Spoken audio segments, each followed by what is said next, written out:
Welcome to my channel, friends. My name's Bernard.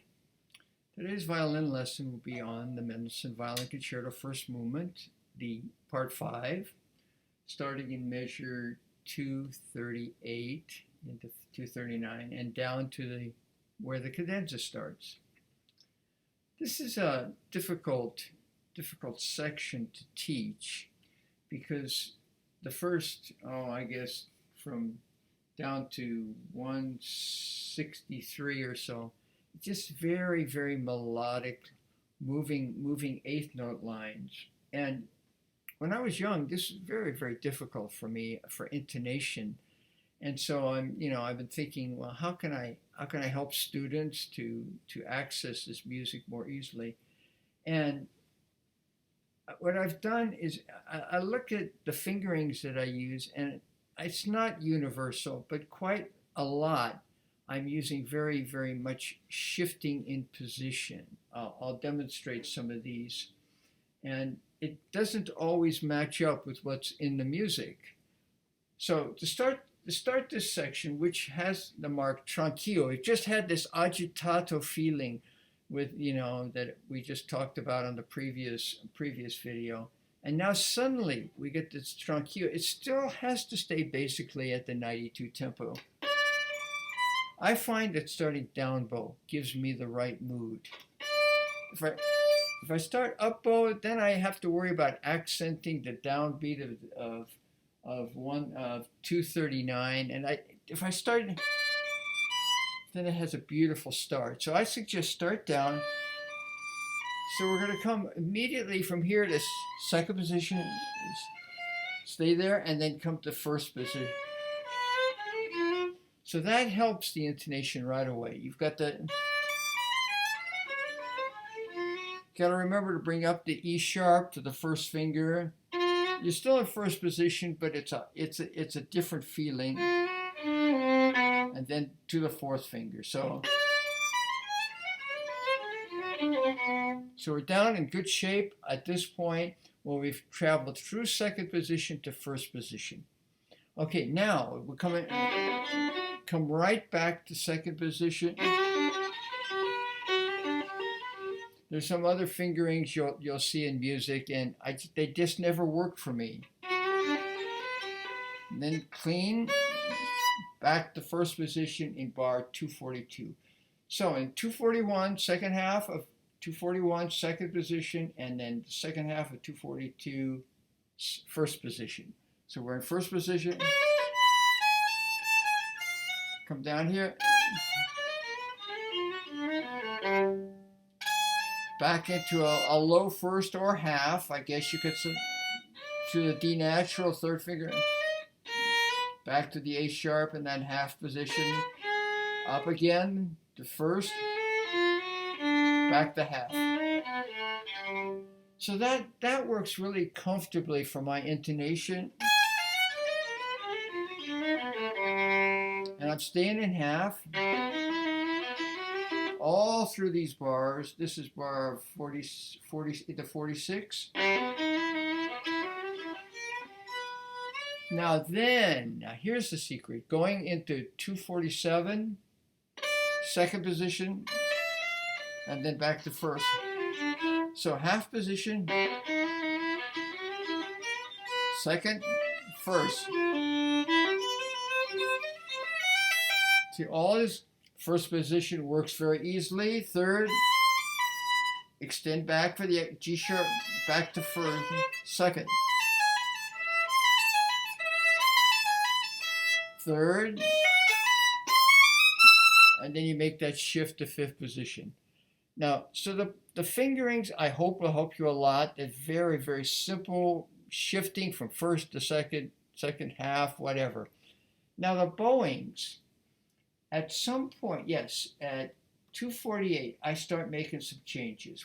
At 248, we're down bow. Now, up bow.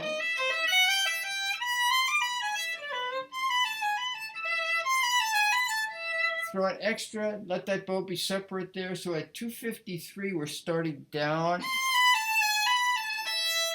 Already doing crescendo. And another bow.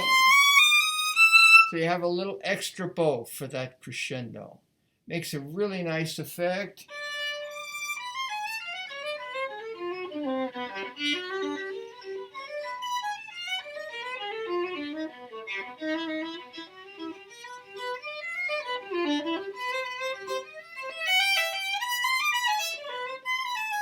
Crescendoing.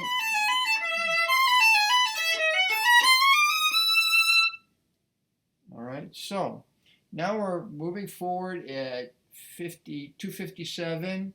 This is nice down bow. So I'm in fourth position, come back to third, then right down to first, half. So that makes that passage quite easy. I like playing the open E. Now this is one of my least favorite fingerings, but sometimes you have to use it. At 259, do a 1, 1, 2. Unusual, I try to avoid that fingering, but there just isn't any way to get back to comfortably in the first position, because I want to make a shift there at 259 to fourth position. 1, 1, and go 1, 3, 4. So that makes that passage easy. So that's, you see, that's a beautiful finger. I struggled with this passage for a long time until I figured this one out. And then I love doing an extra, instead of the suggestion is an extra up. I never liked that sound. I just put an extra down bow on that last G sharp. You get the same effect, and it's very clean.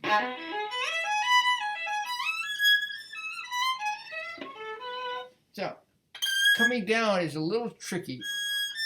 You gotta find, you gotta move your hand feeling down a half step to the D sharp, and then down to fourth position for the B.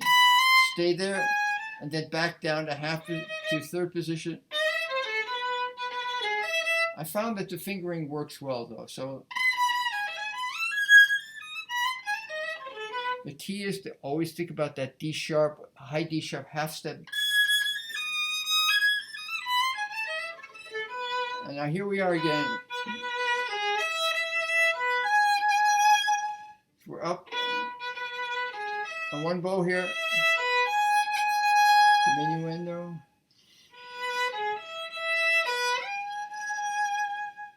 And here's where I do a recovery to be a little bit louder.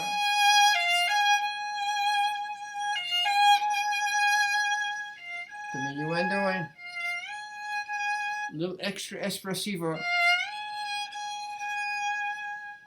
And then shift back to third position.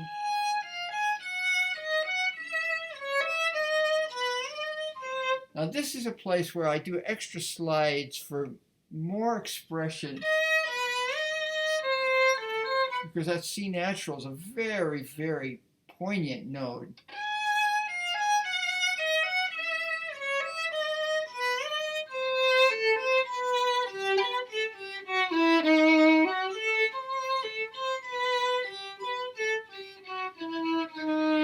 And of course, you can tell the music is saying something's going to happen, something's going to happen. We know the cadenza is coming.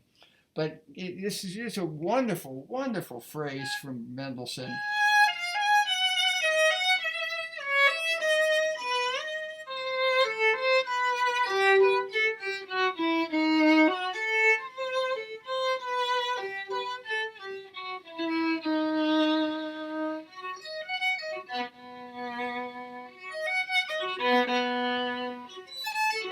Now, this is also interesting here in measure 291.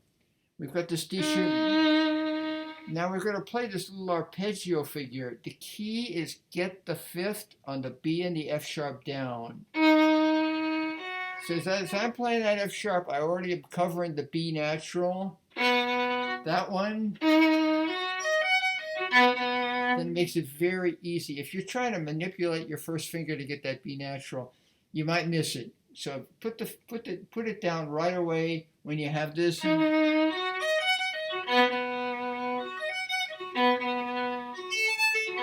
and just stand there the whole time.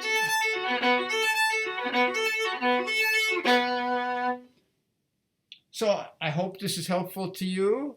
This little discussion of this section. This has been 238 down to the cadenza, and it's very this is a very difficult section. Surprisingly difficult. It looks kind of, not too much of a big deal, but those that eighth note passage, to get those took me a long time to be able to figure out how to play those, and then to understand the espressivo of this next section, and again more of that nostalgia that Mendelssohn seems to put in this concerto so much. Wonderful stuff. And then the cadenza. And so on the next video, we'll be talking about the cadenza and all the details about that. Thanks so much for listening. I hope it's been fun for you, and I hope you're enjoying playing the piece. Have a great day, and give it a thumbs up if you like it. Take care. We'll see you on the next section.